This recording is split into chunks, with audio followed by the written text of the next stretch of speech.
Colombia might be best known for producing stimulants like coffee or the other one, but its stadiums aren't half bad either. Here are the Categoría Primera R stadiums. Estadio Alberto Grisales. We start in Rio Negro, the birthplace of Colombia's most infamous stimulant provider, at a stadium that features a couple of oddities.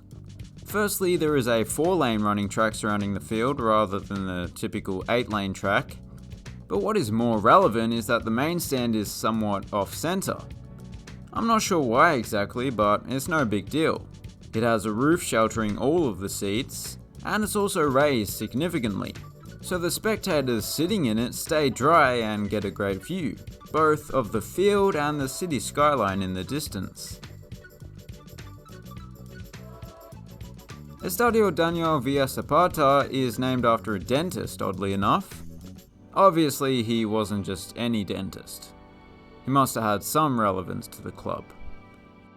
The land that this stadium was built on was donated to the government by an oil company, the ironically named Ecopetrol, specifically for the purpose of stadium building.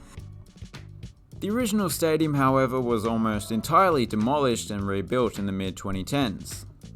I like how this perforated green metal sort of looks like vines from a distance. Estadio Olímpico Pascual Guerrero is one of the oldest stadiums in the country. However, much like the last one, it was remodeled in the previous decade. That was primarily due to it hosting games at the 2011 Under-20 World Cup, but it's also a prominent athletics facility, hence the Olímpico in its title. Oh, and don't be fooled, that's not a super wide video board like you see at some NFL stadiums. It's more like a notice board.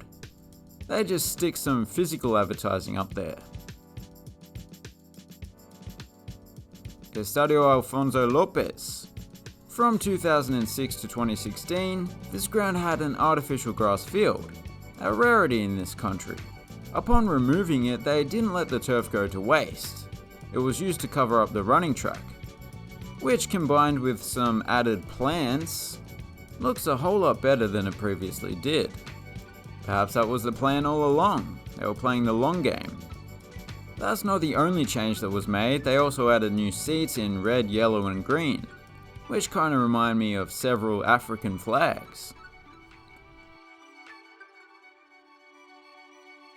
Estadio Guillermo Plazas Alcid. This quirky stadium has an interesting history.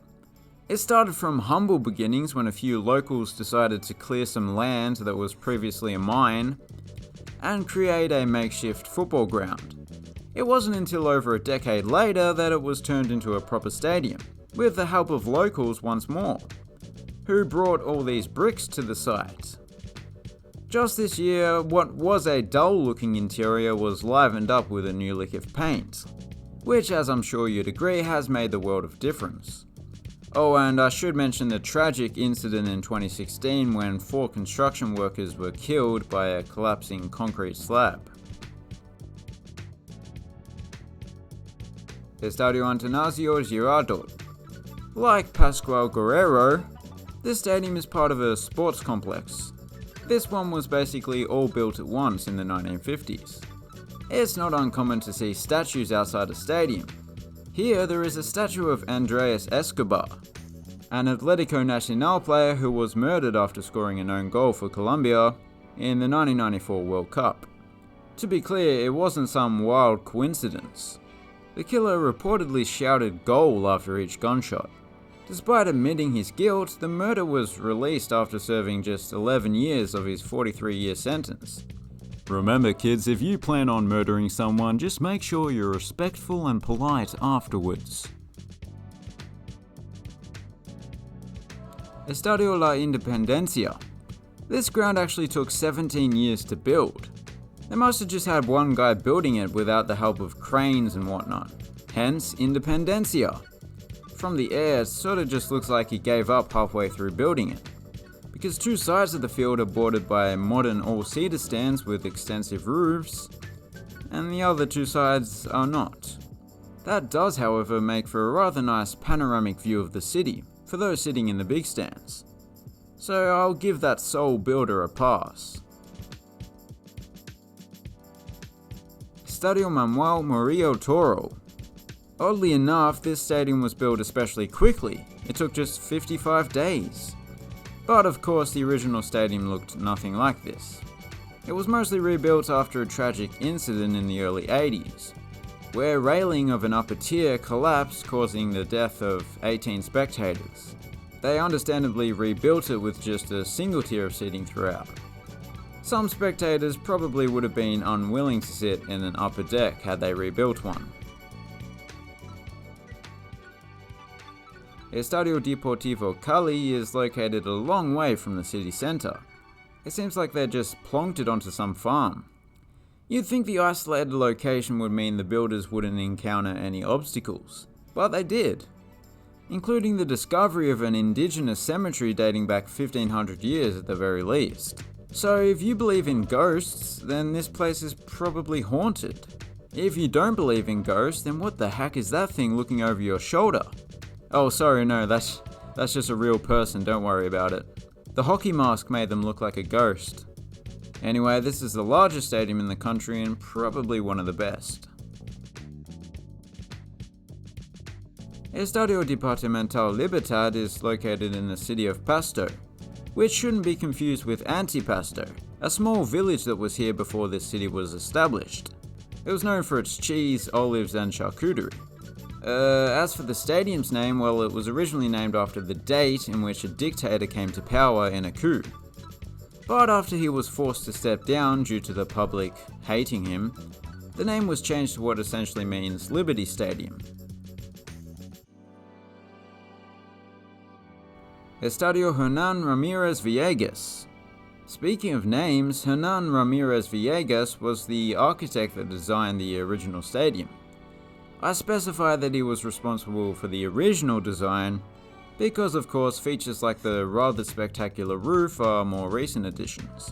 Once more, it was the 2011 Under-20 World Cup that prompted the renovation. They can't name the new stadium after the new architect because there are several of them and they all have very long names.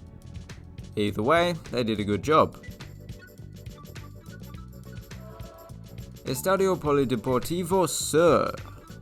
We've already alluded to the fact that Pablo Escobar was born in Rio Negro, but Envigado is where he grew up. It borders Medellin, which is where he was shot dead, thus completing the cycle of a drug lord. Man, this has been a dark video. Most of the seating at this ground is coming from a rather odd-looking C-shaped stand that stops abruptly behind the goal at each end. I would have preferred it if it gently tapered down because it looks, well, I already said it, it's rather odd looking. Estadio Jaraguay.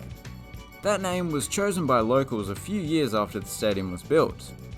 Jaraguay was a leader of the Zenu people, who are indigenous to the area.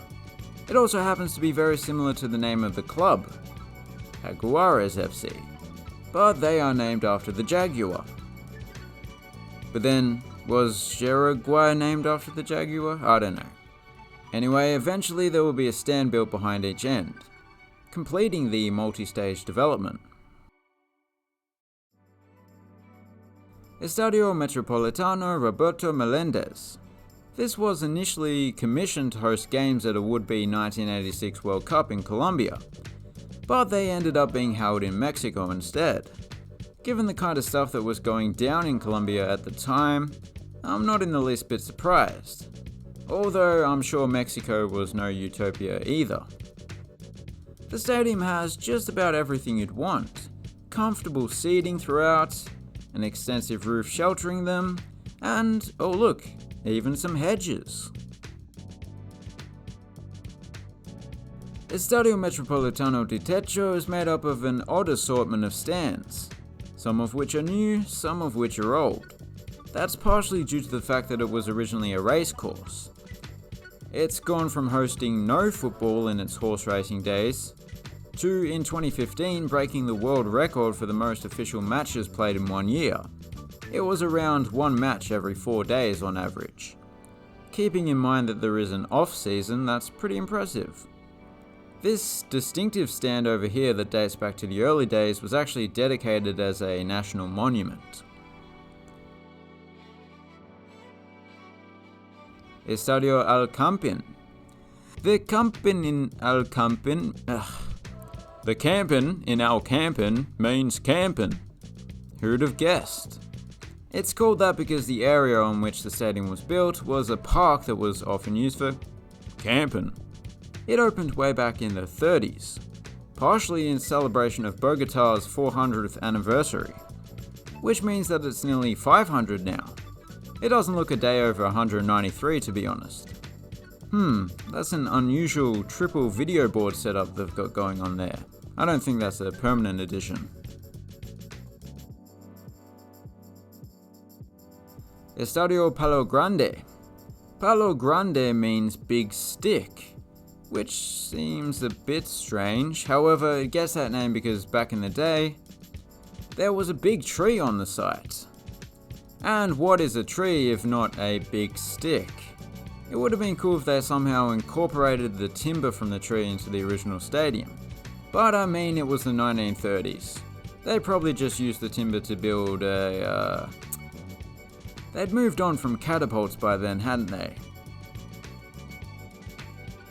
Estadio Sierra Nevada is named after the nearby Sierra Nevada de Santa Marta mountain range, which some spectators are even treated to a rather nice view of. It is the newest stadium in the league and thus has some of the best facilities. Although I believe they have had a little trouble with the pitch itself. They've even had to paint some dry patches green in the past. Colombia is the wettest country in the world, but this city gets just a fifth of the country's average rainfall. Of course they have sprinklers here, so that's not really relevant. And those were the Categoría Primera A stadiums. As always, I like to choose a favourite, which is not always the best stadium, and that's the case for Estadio Metropolitano de Techo. I just chose it for its weirdness, as well as its history. Please consider subscribing if you're new, and as always, gracias for watching, have a good one.